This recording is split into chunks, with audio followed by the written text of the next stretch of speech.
Spherical mirror के बारे में।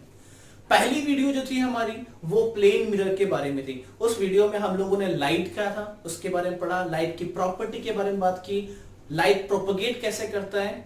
तो इन सारी चीजों के बारे में हम लोगों ने फर्स्ट वीडियो में डिस्कस में डिटेल में बात की है। तो जो बच्चे नए हैं इस चैनल पे या नए पहली बार वीडियो देख रहे हैं तो वो पार्ट 1 जाकर देख सकते हैं। तो इस पार्ट में हम लोग स्फेरिकल मिरर के बारे में बात करेंगे, फिर हम बात करेंगे स्फेरिकल मिरर से रिलेटेड कुछ टर्म, जैसे हमारे पोल क्या होते हैं, फोकस क्या होता है, फोकल लेंथ क्या होता है। देन हम डिस्कस करेंगे इमेज फॉर्मेशन रूल, इमेज कैसे बनते हैं किसी स्फेरिकल सरफेस पे। फिर हम बात करेंगे image form by a concave mirror and last करेंगे हम कि क्या यूजेस हैं हमारे कॉनकेव मिरर के हमारे डे टू डे लाइफ में। तो वक्त जाया ना करते हुए हम आते हैं अपने फर्स्ट टॉपिक पे जिसे कहते हैं स्फेरिकल मिरर। तो कल की वीडियो में हम लोगों ने बात किया था मिरर क्या होते हैं। तो मिरर एक रिफ्लेक्टिंग सरफेस है जिसका काम है ज्यादा से ज्यादा लाइट को रिफ्लेक्ट बैक करना, क्योंकि हम ओवरऑल पढ़ क्या रहे हैं, हम पढ़ रहे हैं रिफ्लेक्शन। तो रिफ्लेक्शन का मतलब क्या होता है, बाउंस बैक ऑफ लाइट, किसी सरफेस किसी स्मूथ सरफेस पे लाइट का टकराना और टकराकर वापस उसी मीडियम में चले जाना, ये कहलाता है हमारा रिफ्लेक्शन। तो अगर ये रिफ्लेक्शन किसी प्लेन मिरर से हो तो हम लोग कहते हैं कि ये सरफेस कैसा था, प्लेन। और अगर हमारा रिफ्लेक्शन किसी स्फेरिकल सरफेस के कारण हो तो उसे हम कहेंगे स्फेरिकल मिरर। नाम से ही मालूम है स्फेरिकल मतलब स्फेयर की शेप में। तो यहां एक हॉलो स्फेयर है। हॉलो का मतलब तो आप अच्छे से जानते होंगे, हॉलो का मतलब होता है खोखला जो बीच से खाली है। अगर मैं इसको बीच से कट कर दूं, कहीं साइड से कट कर दूं, तो मुझे एक शेप दिखाई दे रहा है। अगर इस शेप के बाहर वाले पार्ट को मैं पॉलिश कर दूं, अगर मैं इस मिरर के आउटर पार्ट को पॉलिश कर दूं, तो हमारा जो इनर पार्ट है वो कैसा सरफेस होगा, that surface is called the reflecting surface. इस सरफेस को हम लोग कहते हैं रिफ्लेक्टिंग, और इस पीछे वाले जहां हम लोगों ने पॉलिश किया है इसे हम कहते हैं पॉलिश्ड सरफेस। तो आप लोगों ने घर पे बहुत मिरर तोड़े होंगे और मिरर में ध्यान दिया होगा कि मिरर के पीछे क्या होता है, कुछ कोटिंग लगी होती है। अगर वो कोटिंग ना हो तो वो मिरर नहीं, क्या कहलाएगा, ग्लास कहलाएगा, जो क्या करता है, लाइट को अलाउ करता है अपने अंदर से पास होने के लिए। तो ग्लास और मिरर में बहुत बारीक सा डिफरेंस है। क्या, अगर ग्लास है तो वो पीछे से पॉलिश नहीं होगा, और अगर मिरर है तो उसका एक सरफेस क्या होगा, पॉलिश होगा। इस पॉलिश सरफेस के कारण ही कोई लाइट जब रिफ्लेक्टिंग सरफेस पे पड़ेगी तो वो बाउंस बैक होके उसी मीडियम में वापस चली जाती है। तो ये हमारा कोई हॉलो स्फेरिकल मिरर था, हमने इसे बीच से कट किया, साइड से कट किया। और अगर इसके आउटर वाले पार्ट को पॉलिश करते हैं, यानी हमारा जो बाहर वाला पार्ट जो बल्जिंग पोर्शन है, अगर उसे पॉलिश करें और हमारा जो इनर पार्ट है वो रिफ्लेक्टिंग है, तो ऐसे मिरर को हम लोग कहते हैं कॉनकेव मिरर। क्या कहते हैं, कॉनकेव मिरर। इसका एक और नाम है, इसे हम लोग कन्वर्जिंग मिरर भी कहते हैं। क्या कहते हैं बच्चों, कन्वर्जिंग।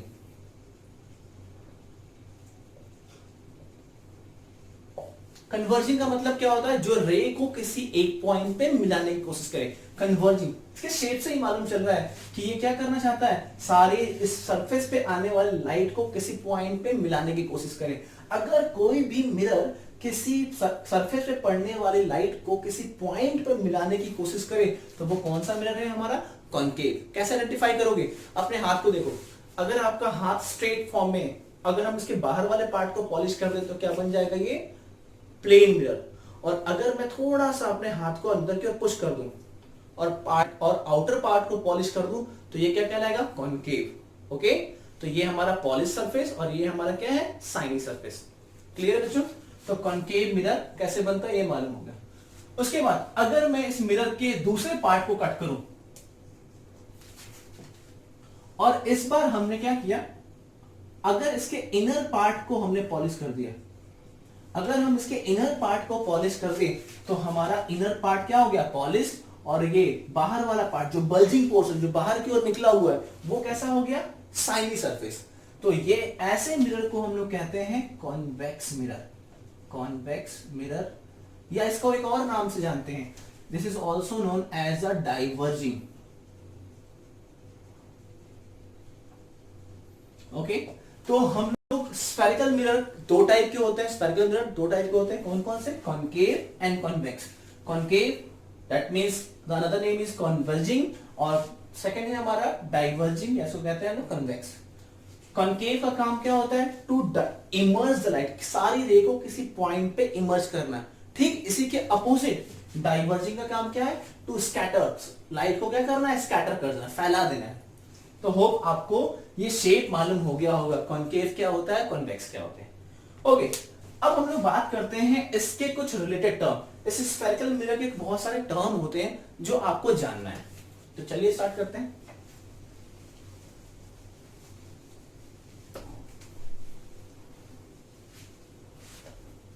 सपोज ये हमारा कोई एक कॉन्वेक्स मिरर है, इसका नाम हम रखते हैं एम डैश।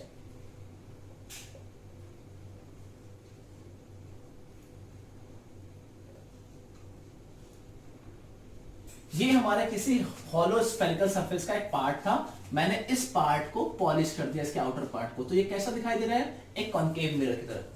तो इस मिरर का जो ये रिफ्लेक्शन, जो पोर्शन हमारे रिफ्लेक्शन में काम आएगा, हमारा सिर्फ यही पार्ट रिफ्लेक्शन में काम आएगा ना, इस पार्ट को हम क्या कहते हैं बच्चों? अपर्चर कहते हैं। क्या कहते हैं? अपर्चर। यानी M dash is called aperture. Okay, इस अपर्चर का मिड पॉइंट, यानी एम और एम डैश के जो मिड पॉइंट, इनके बीच का जो डिस्टेंस होगा, अगर उसका मिड पॉइंट लें तो उसे हम कहते हैं पोल। क्या कहते हैं इसको? पोल, और इसे हम पी से रिप्रेजेंट करते हैं। ये सब छोटे छोटे टर्म्स आपको मिरर के बारे में मालूम होना चाहिए, और इसका क्या यूज आएगा वो हम लोग अभी फिलहाल आने वाले टाइम में पढ़ने वाले हैं। तो अपर्चर मिरर का, हॉलो स्फीयर का वो पार्ट जो हमारे रिफ्लेक्शन में काम आए, उसे क्या कहते हैं? अपर्चर। अपर्चर का मिड पॉइंट क्या कहते हैं? Mid point of aperture is called pole. Okay, अगर ये स्फीयर है तो इसका कोई सेंटर भी होगा। अगर ये स्फीयर है तो इसका एक सेंटर पॉइंट भी होगा। इस सेंटर को हम लोग यहां पे किस नाम से जानते हैं? सेंटर ऑफ कर्वेचर कहते हैं। क्या कहते हैं इसको हम लोग? Centre of curvature. क्या कहते हैं इसको हम लोग? सेंटर ऑफ कर्वेचर कहते हैं। और इसे हम लोग किससे रिप्रेजेंट करते हैं? सी से रिप्रेजेंट करते हैं। किससे रिप्रेजेंट करते हैं? स्मॉल सी से।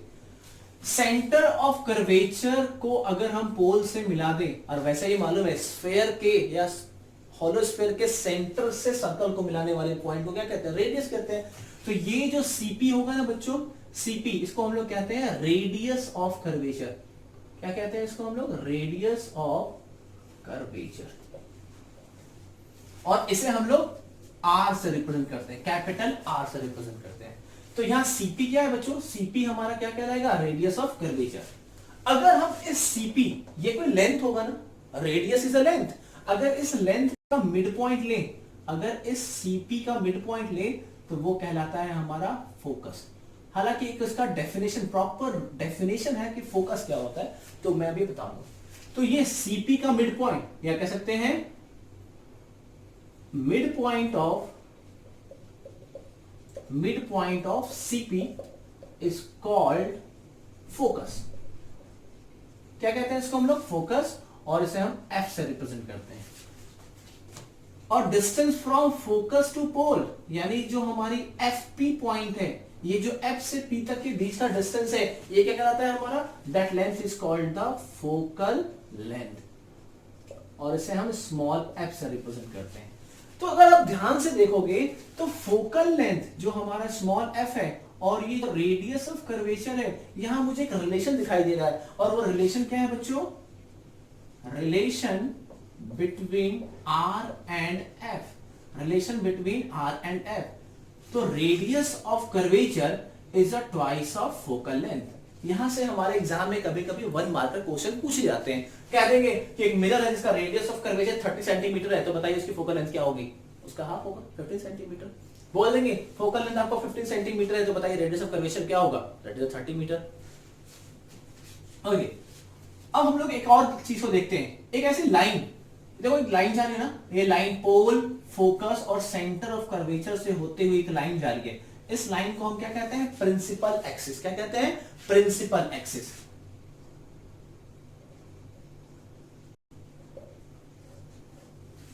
एक ऐसी लाइन जो pole focus centre of curvature से होकर जाए उसे हम क्या कहते हैं, प्रिंसिपल एक्सिस। ठीक है बच्चों, तो ये कुछ छोटे छोटे टर्म्स हैं जो आपको यूज आते हैं जब हम लोग इमेज ड्रॉ करते हैं। तो एक बार फिर से क्विक रिवाइज करते हैं क्या क्या हम लोगों ने पढ़ा। एक हॉलो स्फेयर हम लोगों ने क्या लिया, एक मिरर का एक पार्ट लिया एम डैश, अगर इसके आउटर पार्ट को हमने पॉलिश कर रखा है तो ये कौन सा मिरर है, कॉनकेव मिरर। तो ये एम और एम डैश जो मिरर का पार्ट हमारे रिफ्लेक्शन में काम आएगा वो कहलाता है हमारा अपर्चर। अपर्चर का मिड पॉइंट क्या होता है, पोल, जो मैंने लिख दिया mid point of aperture is called pole.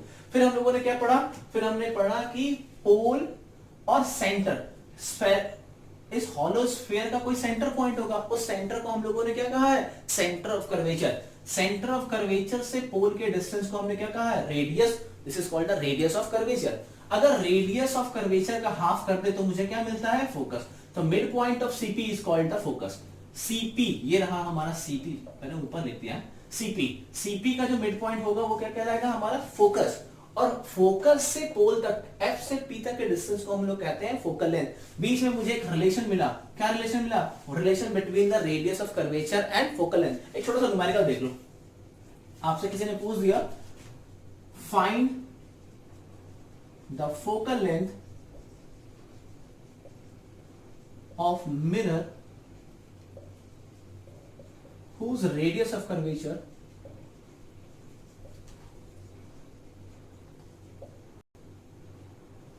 whose radius of curvature is 30 centimetre. बताइए आंसर क्या होगा।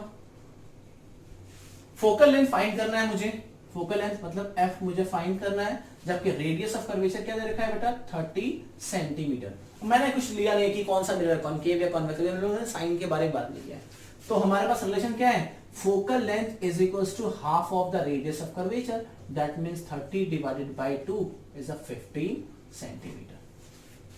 मुझे रेडियस ऑफ कर्वेचर मालूम था, फोकल लेंथ फाइंड करना था, उसका हाफ करेंगे। ऐसे एक और क्वेश्चन बन सकता है, find the radius of curvature, जिसकी फोकल लेंथ दे रखी होगी, उसका डबल कर लेंगे। ओके, तो ये कुछ छोटे छोटे टर्म्स थे जो हमारे मिरर से रिलेटेड थे। और ये जो पॉइंट्स मैंने लिखे हैं ये दोनों के लिए वैलिड होंगे, चाहे वो कॉनकेव मिरर हो चाहे वो कन्वेक्स मिरर हो। देख लो, ये हमारा कौन सा मिरर था, ये हमारा मिरर था कॉनकेव मिरर। अगर मैं कन्वेक्स मिरर बनाऊं, मैं यहां बना देता हूं,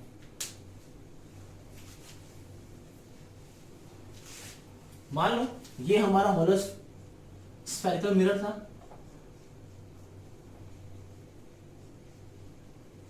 अगर मैं मिरर के इस वाले पार्ट को पॉलिश कर दूं, इनर पार्ट को,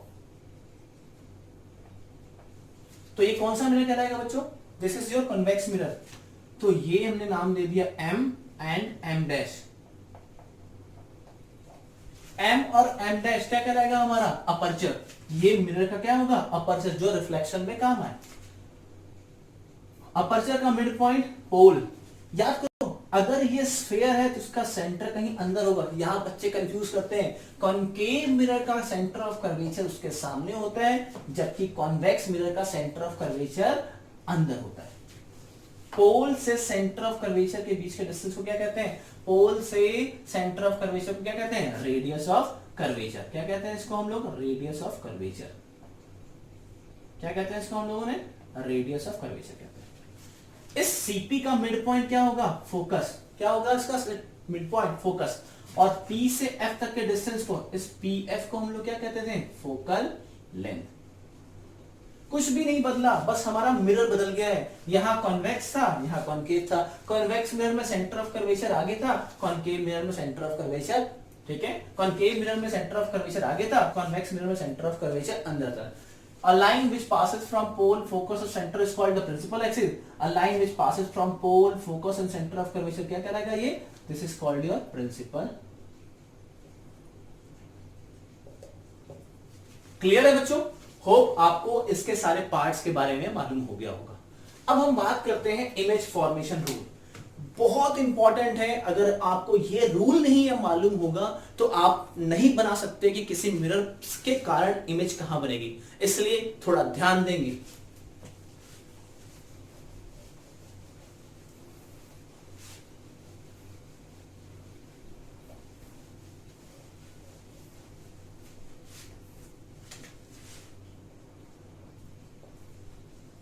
इमेज फॉर्मेशन रूल।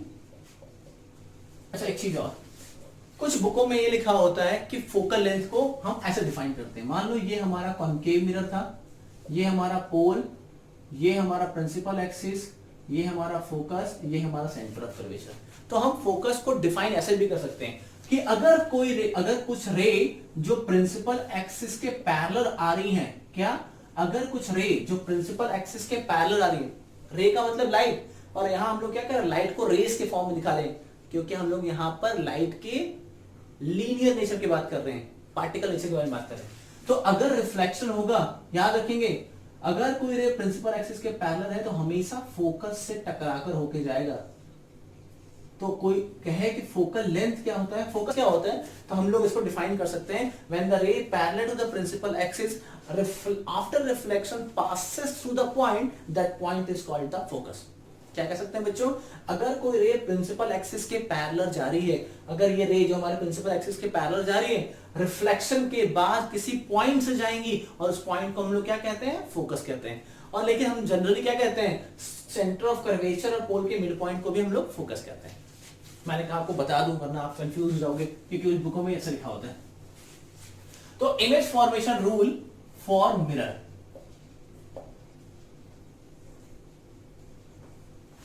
तो हम लोग बात करने वाले हैं फर्स्ट रूल के बारे में। यहां जो मैं बात करूंगा,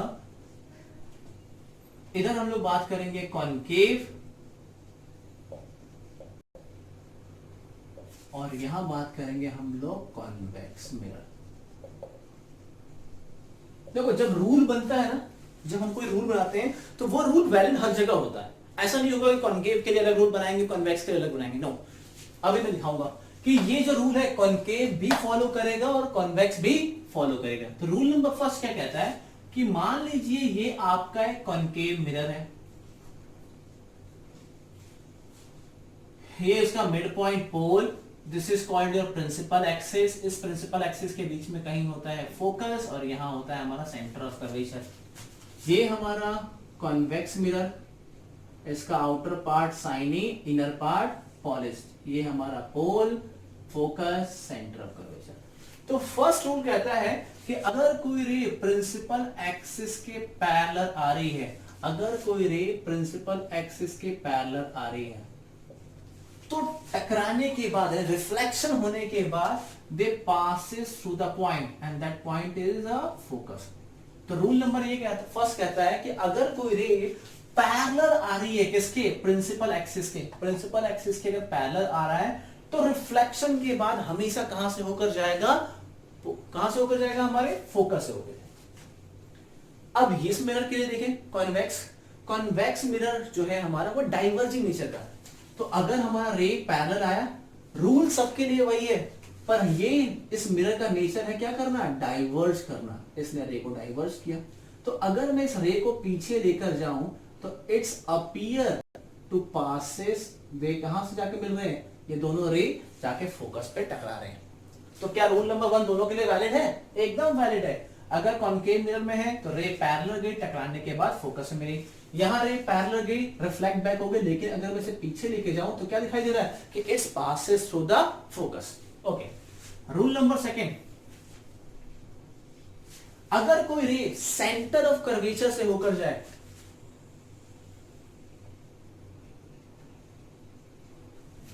ये हमारा कॉन्केव और ये हमारा कॉन्वेक्स,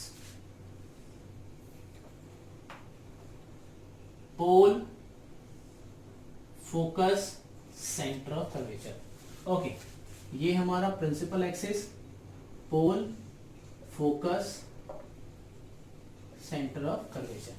तो अगर कोई रे सेंटर ऑफ कर्वेचर से होकर जाए, क्या, सेंटर ऑफ कर्वेचर से होकर जाए, यहां से जा रही है, तो after reflection it's bounce back on a same path. अगर कोई रे कहां से होकर जा रही है, सेंटर ऑफ कर्वेचर से होकर जाए, तो टकराने के बाद सेम उसी पाथ पे वापस चली जाती है।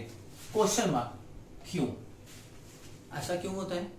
तो ऐसा इसलिए होता है कि सेंटर ऑफ कर्वेचर से जाने वाले, याद रखेंगे, सेंटर ऑफ कर्वेचर से जाने वाली लाइन हमेशा स्फेरिकल मिरर के नॉर्मल होती है। सेंटर ऑफ कर्वेचर से होकर जाने वाली लाइन कर्व मिरर के या स्पेरिकल मिरर के हमेशा नॉर्मल होती है। तो नॉर्मल का मतलब परपेंडिकुलर, जिस एंगल से आया उसी एंगल से वापस चला गया। ओके, इसमें देखें तो अगर कोई रे सेंटर ऑफ कर्वेचर से होकर जाए तो कैसा दिखाई देगा?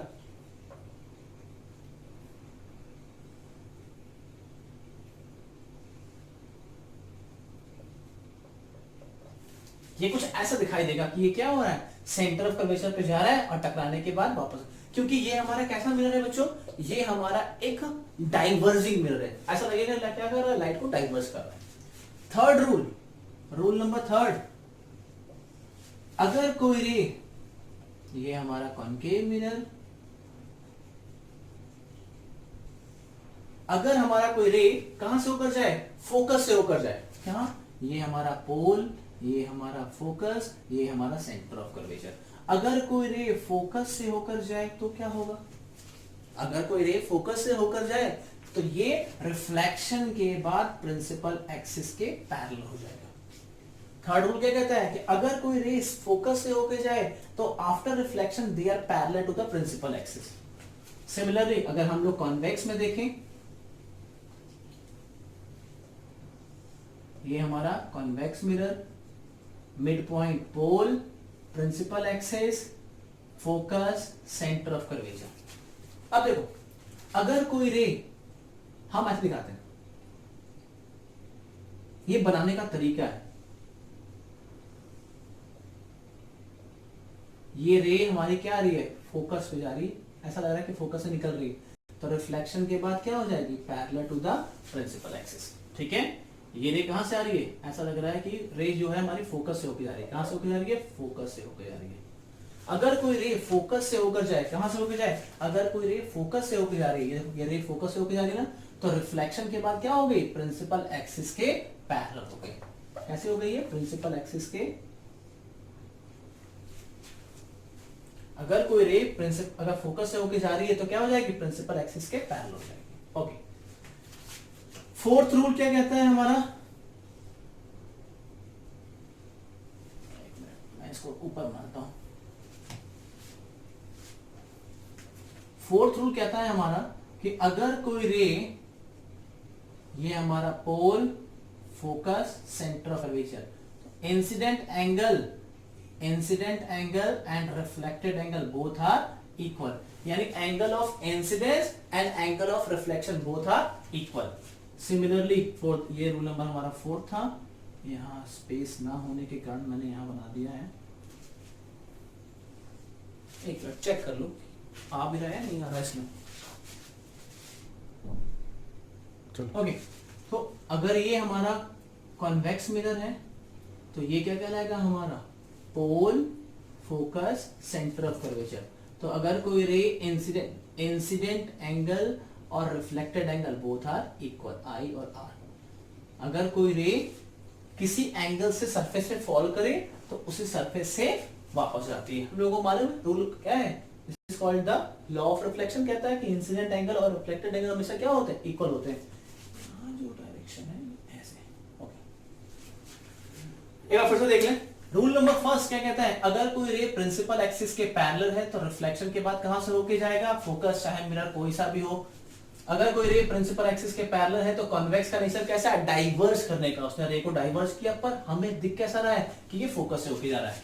रूल नंबर सेकंड, अगर कोई रे सेंटर ऑफ कर्वेचर से होकर जाएगा तो bounce back on the same path, bounce back on the same path. Similarly अगर कोई रे सेंटर ऑफ कर्वेचर से होकर जा रहा है तो bounce back on the same path. Convex mirror है तो पीछे देखो हमेशा जो रिफ्लेक्शन होता है वो स्मूथ सरफेस यानी शाइनी सरफेस की तरफ से होगा, प्लेन सरफेस, रफ सरफेस से नहीं होगा।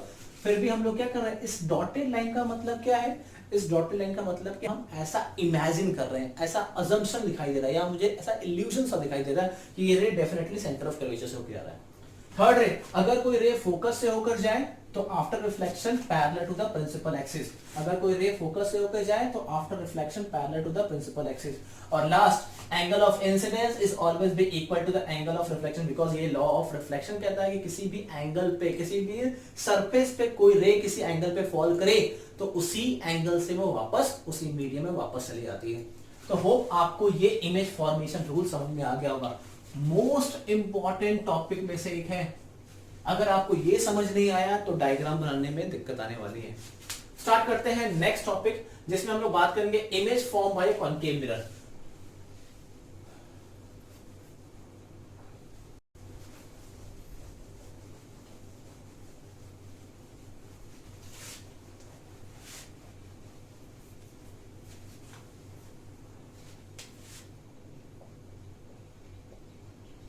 Image form by concave mirror. Concave mirror. अब यहां थोड़ा ध्यान देंगे, यहां हम लोग 6 डिफरेंट कंडीशंस लेने वाले हैं। क्या लेने वाले हैं? 6 डिफरेंट कंडीशंस, और इन डिफरेंट कंडीशंस पे इमेज की पोजीशन फाइंड करने वाले हैं। इन डिफरेंट पोजीशंस पे हम लोग इमेज की पोजीशन फाइंड करेंगे। तो फर्स्ट कंडीशन आता है हमारा, when object placed at infinity, यानी जो हमारा ऑब्जेक्ट है वो कॉनकेव मिरर से बहुत दूर खड़ा है। क्या है? बहुत दूर कहीं खड़ा है। तो ये हमारा कॉनकेव मिरर,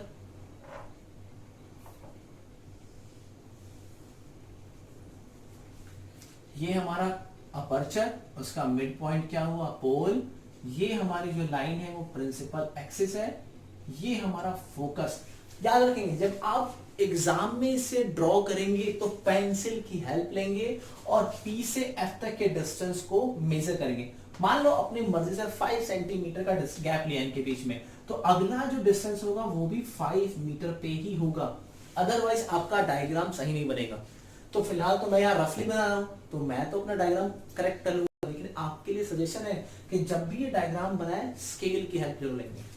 तो फर्स्ट कंडीशन बोला गया है कि ऑब्जेक्ट अगर हमारा इन्फिनिटी पे रखा गया है, तो जरा देखो, हम लोग हमेशा ऑब्जेक्ट के जगह पे एरो लेंगे। क्या लेंगे हम लोग? ऑब्जेक्ट के जगह पे एक एरो बनाते हैं। ये हमारा ऑब्जेक्ट, जिसका नाम रखा है हम लोगों ने AB, और ये डॉटेड लाइन मुझे बता रहा है कि ऑब्जेक्ट बहुत दूर कहीं खड़ा है। तो जरा बताइए इसकी इमेज कहां बनेगी? तो वही 4 रूल है, उन्हीं 4 रूलों की हमें हेल्प लेनी है। तो इस ऑब्जेक्ट से बहुत सारी रे निकल रही होंगी। क्या होंगी? बहुत सारी रे निकल रही होंगी, लेकिन हमें इमेज बनाने के लिए सिर्फ 2 रे की रिक्वायरमेंट है। 2 रे अगर रिफ्लेक्शन के बाद जहां एक दूसरे को इंटरसेक्ट करती हैं, वो पोजीशन है जहां पर आपकी इमेज बनेगी। क्या मैंने बोला? अगर कोई 2 रे, हम लोग क्या करेंगे, किसी भी ऑब्जेक्ट से बहुत सारी रे निकलती है, फिलहाल हमें सिर्फ 2 रे को लेना है, और रे जब टकराने के बाद कहीं एक दूसरे को इंटरसेक्ट करे, रिफ्लेक्शन के बाद जहां इंटरसेक्ट करे वही इमेज बनती है। तो हम लोगों ने कंसीडर कर लिया इस ऑब्जेक्ट से बहुत सारी रे ऐसे जा रही होंगी, पैरेलल जा रही होंगी। हमारी जाने वाले रे के लिए हम लोगों ने यहां से एरो का निशान लगा दिया कि ये रे जा रही है। तो रूल नंबर फर्स्ट क्या कहता है कि अगर कोई रे प्रिंसिपल एक्सिस के पैरेलल है तो सरफेस पर टकराएगा, और टकराने के बाद कहां से होकर जाएगा? फोकस से होकर जाएगा। यानी ये रे एक दूसरे को कहां इंटरसेक्ट कर रहे हैं मेरे बच्चों? तो ये दोनों रे एक दूसरे को एक पॉइंट पे इंटरसेक्ट कर रहे हैं, और उस पॉइंट का नाम क्या है? फोकस। तो यहां इमेज की लोकेशन कहां मिलेगी? इमेज हमें मिलेगी image form at focus. Image कहां मिलेगी? हमें फोकस पे मिलेगी। And what is the nature of the image?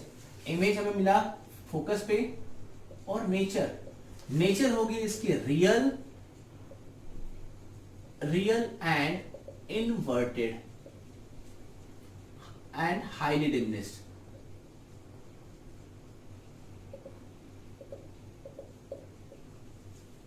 Point size. अब देखिए, कॉनकेव मिरर में नोट करने वाली बात है, कहीं दिमाग में डाल लो, नोट कर लो कि कभी भी रिफ्लेक्शन के बाद, किसके लिए बात कर रहा हूं मैं? कॉनकेव मिरर के लिए। कॉनकेव मिरर के लिए नोट करने वाली बात है, एकदम दिमाग के कोने में कहीं डाल लो कि अगर रिफ्लेक्शन के बाद, क्या मैंने बोला? रिफ्लेक्शन के बाद अगर आपकी इमेज और ऑब्जेक्ट एक ही डायरेक्शन में मिले, क्या? If object and image both same side, same side, तो ऐसी जो इमेज बनेगी वो रियल इमेज बनेगी। कैसी इमेज बनेगी? Real image. अगर हमारा ऑब्जेक्ट और इमेज दोनों सेम साइड है, देखो ये रहा ऑब्जेक्ट और ये रहा इमेज, दोनों एक ही साइड में है, तो अगर ऐसी कंडीशन आएगी तो इमेज हमारा रियल बनेगा। और रियल इमेज हमेशा कैसी होती है? इनवर्टेड होती है। कैसी होती है? इनवर्टेड होती है। ये दो पॉइंट अपने दिमाग में रखना। अगर कॉन्केव मिरर है, मिरर के केस में अगर ऑब्जेक्ट और इमेज दोनों एक ही डायरेक्शन में है तो रियल, और रियल इमेज हमेशा कैसी होती है? इनवर्टेड। तो होप पहला कंडीशंस आपको समझ में आ गया होगा। अगर ऑब्जेक्ट इन्फिनिटी पे है तो इमेज कहां बनती है? हमारी फोकस से बनती है। कैसा नेचर होता है उसका? पोजीशन क्या है इमेज की? फोकस। नेचर कैसा होगा? रियल, इन्वर्टेड, हाईली डिमिनिश्ड, और किसी पॉइंट पे मिल रहा है इसलिए हम लोगों ने क्या कहा? Point size. Second, object placed beyond C, यानी सी का मतलब सेंटर ऑफ कर्वेचर के पीछे रखा है। कहां रखा है हम लोगों ने? सेंटर ऑफ कर्वेचर के पीछे। ये हमारा कॉन्केव मिरर, ये इसका मिड पॉइंट, इसको कहते हैं पोल, ये हमारा प्रिंसिपल एक्सिस, ये फोकस, ये सेंटर ऑफ कर्वेचर। इस बार मैंने ऑब्जेक्ट को कहां रखा है बच्चों? ऑब्जेक्ट को सेंटर ऑफ कर्वेचर के पीछे रखा है, नाम बदल दिया इसको ए बी। अब इसकी इमेज क्या बनने वाली है? रूल हमारे पास 4 ही हैं और ऑब्जेक्ट से निकलने वाली रेज बहुत सारी हैं। हम किसी दो रे को पकड़ते हैं। पहला रे, अगर रे प्रिंसिपल एक्सिस के पैरेलल है तो कहां से होके जाएगा? रूल कहता है कि रिफ्लेक्शन के बाद फोकस से होकर जाएगा। क्लियर है? रूल नंबर सेकंड क्या कहता है? अगर कोई रे सेंटर ऑफ कर्वेचर से होकर जाए तो bounce back on a same track. और सर ने क्या बोला कि रिफ्लेक्शन के बाद जहां रे एक दूसरे को इंटरसेक्ट करे, क्या? रिफ्लेक्शन के बाद जहां रे एक दूसरे को इंटरसेक्ट करे वो पोजीशन होती है हमारी इमेज की। रे रिफ्लेक्ट हुए, टकराए कहां पर? यहां पर। तो ये वो पोजीशन है, यानी यहां जो है हमारी इमेज बनेगी, क्योंकि इमेज की कुछ हाइट भी है। और ये क्या बन गया हमारा? इसका नाम दे दिया हमने A dash B dash.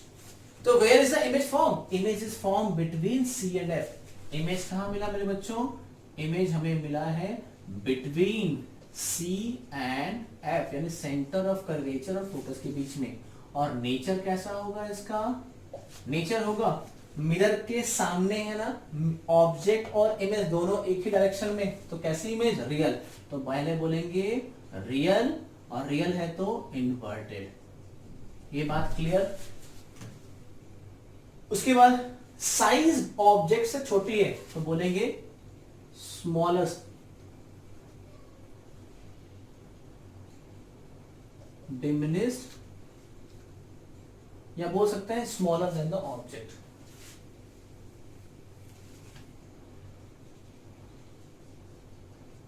Smaller than object सबसे अच्छी बात। क्या बोल सकते हैं? ऑब्जेक्ट से छोटा बनेगा।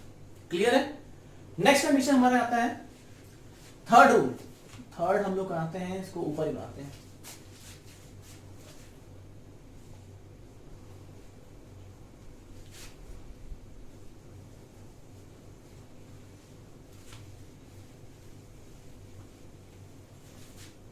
When object placed at center of curvature, third condition क्या कहता है? अगर ऑब्जेक्ट को हमने कहां रख दिया? इस बार सेंटर ऑफ कर्वेचर पे।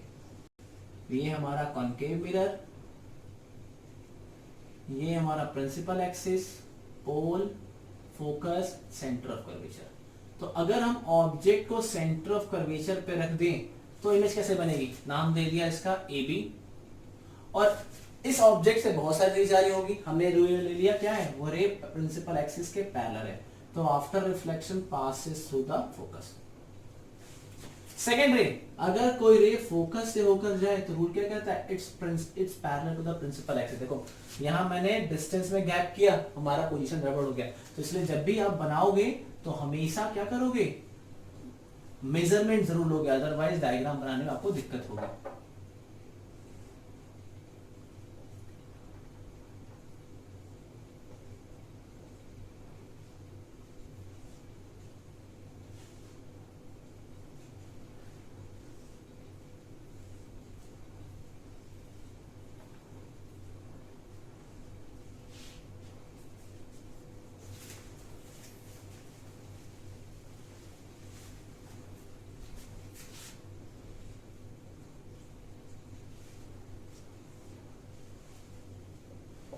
पोल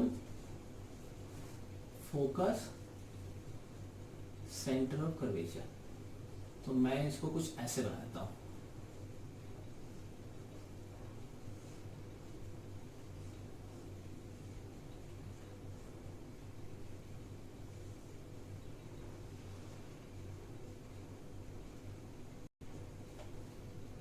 आप जब भी एग्जाम में बनाओगे तो क्या करोगे, स्केल की हेल्प लोगे, अदरवाइज आपके इमेज की पोजीशन शिफ्ट हो जाएगी। लेकिन ये ऑब्जर्व किया गया है कि हमेशा इमेज कहां बनती है, सेंटर ऑफ कर्वेचर पे, इसलिए आपकी इमेज की पोजीशन फिक्स है।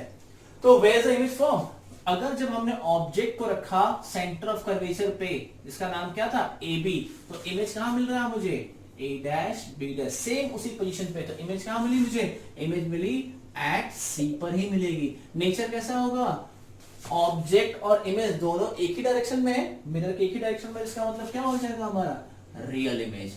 और रियल इमेज कैसे होते हैं, इन्वर्टेड होते हैं। Real inverted and same size, कैसे होंगे, real inverted and same size. Next fourth number बात करते हैं हम लोग। फोर्थ में बात करेंगे तो हम लोगों ने इस बार ऑब्जेक्ट को कहां रखा है, ऑब्जेक्ट को इस बार हमने pole focus centre of curvature, यानी इस बार मैंने ऑब्जेक्ट को कहां रख दिया, व्हेन ऑब्जेक्ट प्लेस्ड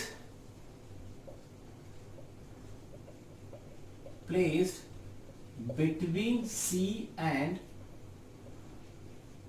एफ। इस बार हम लोगों ने ऑब्जेक्ट को कहां रखा है, सी और एफ के बीच में। तो ये हमारा ऑब्जेक्ट ए और ये हमारा ऑब्जेक्ट बी। तो इस ऑब्जेक्ट से बहुत सारे रे जाएंगे, सेम वही रूल, अगर कोई रे प्रिंसिपल एक्सिस के पैरेलल है तो कहां से होके जाएगा, फोकस से होके जाएगा। सेकेंड रूल कहता है कि अगर कोई रे फोकस से होके जाए तो क्या होगा,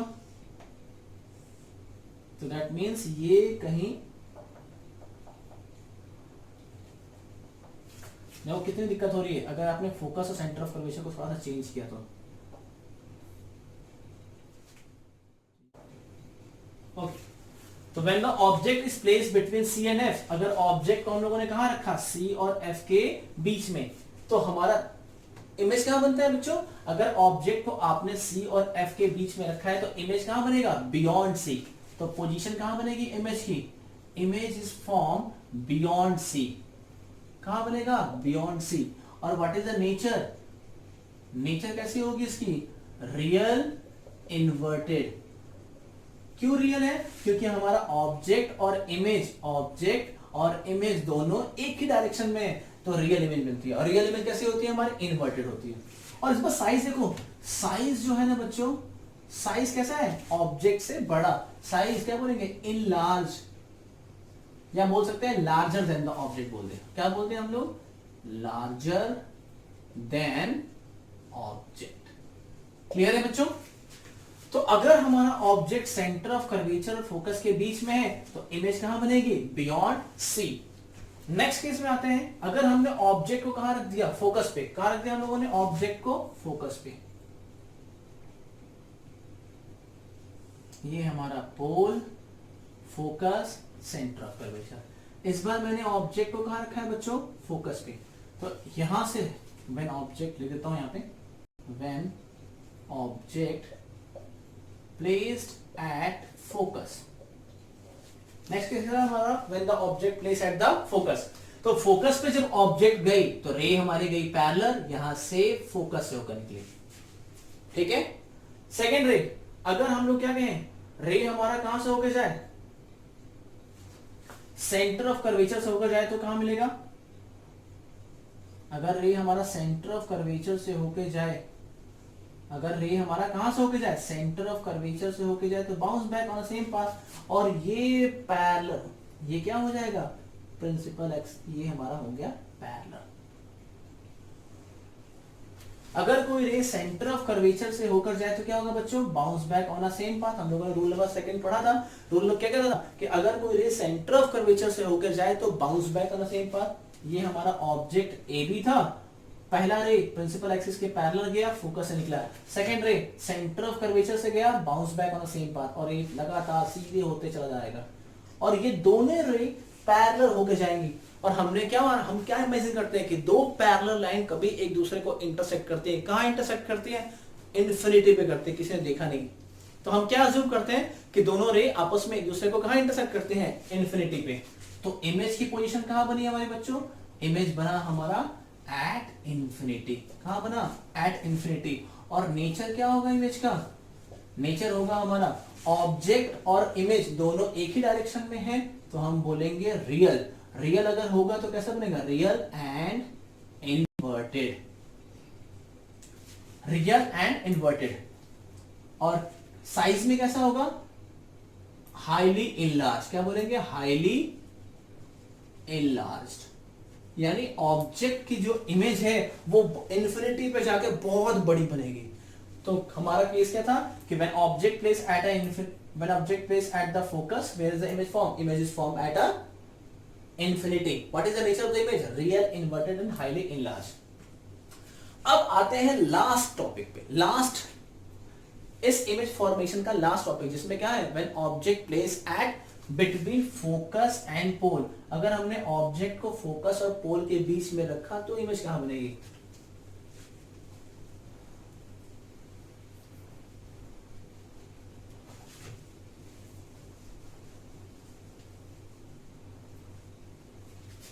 लास्ट केस सबसे इंपॉर्टेंट केस है, when object place between pole and focus. कहां रखा है हम लोगों ने? ऑब्जेक्ट को पोल और फोकस के बीच में रखा। ये हमारा कॉनकेव मिरर, ये हमारा pole, focus, centre of curvature. इस बार मैंने ऑब्जेक्ट को कहां रखा? पोल और फोकस के बीच में। तो यहां से रे जाएगी पैरेलल। रूल नंबर 1, अगर कोई रे प्रिंसिपल एक्सिस के पैरेलल है तो कहां से होकर जाएगी? X passes through the focus. Second rule, incident angle and reflect angle of incidence and angle of reflection both are equal. ये रूल नंबर कौन सा था हमारा? रूल नंबर 4 था। मैंने सेकंड बोल दिया। रूल आगे पीछे हो सकते हैं, उससे कोई फर्क नहीं पड़ने वाला, पर रूल सही होने चाहिए। ऐसा नहीं कि अपने मर्जी से कहीं भी रूल लगा दे। तो अगर हमारा ये ऑब्जेक्ट ए बी है, कहां रखा है? पोल और फोकस के बीच में। तो इस ऑब्जेक्ट से बहुत सारे रे जा रहे होंगे। इमेज बनाने के लिए मुझे सिर्फ 2 रे की जरूरत थी। पहला रे हमने कंसीडर कर लिया कि अगर रे प्रिंसिपल एक्सिस के पैरेलल है तो कहां से होकर जाएगी? फोकस से। सेकेंड रे, अगर कोई रे किसी सरफेस पे टकराए तो जिस एंगल से टकराती है उसी एंगल से बाहर निकलती है। क्यों? हम लोगों ने पढ़ा है एंगल ऑफ इंसिडेंस और angle of reflection both are equal. अब देखो ये दोनों रे कैसे दिखाई दे रही है? ये दोनों रे बाहर की ओर फैलती हुई जा रही हैं। क्या कभी एक दूसरे को इंटरसेक्ट करेंगी? नहीं करने वाले। अब ये दोनों रे एक दूसरे को कभी इंटरसेक्ट नहीं करने जा रही। क्यों? आगे की ओर फैलती जा रही है। तो अगर मैं इसको थोड़ा सा पीछे लेके जाऊं, अगर इस रे को मैं पीछे लेके जा रहा हूं तो कुछ ऐसा दिखाई दे रहा है, कुछ ऐसा हमें अज्यूम हो रहा है कि ये कहीं पीछे जाके एक दूसरे को इंटरसेक्ट करती होंगी। और जहां ये एक दूसरे को पीछे इंटरसेक्ट करेंगी वहां हमारी इमेज बनेगी। कल की क्लास में हमारा इमेज जो बना था प्लेन मिरर से, वो कैसा था? मिरर के पीछे बन रहा था। तो यहाँ पे क्या बना? मिरर के पीछे। और मिरर के पीछे जब इमेज बने तो क्या कहते हैं इसको हम लोग? Virtual image. इमेज कहां मिलेगा? लिखेंगे behind the mirror. Behind the mirror. और नेचर कैसा होगा? वर्चुअल। वर्चुअल इमेज याद रखना, वर्चुअल इमेज हमेशा कैसे होती है? वर्चुअल इमेज हमेशा इरेक्ट होती है। Virtual, erect and enlarge. ठीक है? और ये केस सबसे इंपॉर्टेंट है, सबसे इंपॉर्टेंट केस में से एक है। अगर कोई ऑब्जेक्ट प्रिंसिपल पोल और फोकस के बीच में रख दिया जाए, अगर कोई ऑब्जेक्ट पोल और फोकस के बीच में रखा जाए तो इमेज कहां बनती है? मिरर के पीछे। और मिरर के पीछे जो इमेज होती है उसको क्या कहते हैं हम लोग? उसको हम लोग कहते हैं वर्चुअल इमेज। और वर्चुअल इमेज हमेशा कैसी होती है बच्चों? सीधी होती है। जैसे हमारे घर पे रखा हुआ प्लेन मिरर है, उस प्लेन मिरर पे जब हम अपनी इमेज देखते हैं तो वो कैसे दिखाई देती है? सीधी दिखाई देती है ना, और वो मिरर के अंदर दिखाई देती है, इसलिए हम उसको क्या बोलते हैं? Virtual image. तो ये 6 कंडीशंस हैं।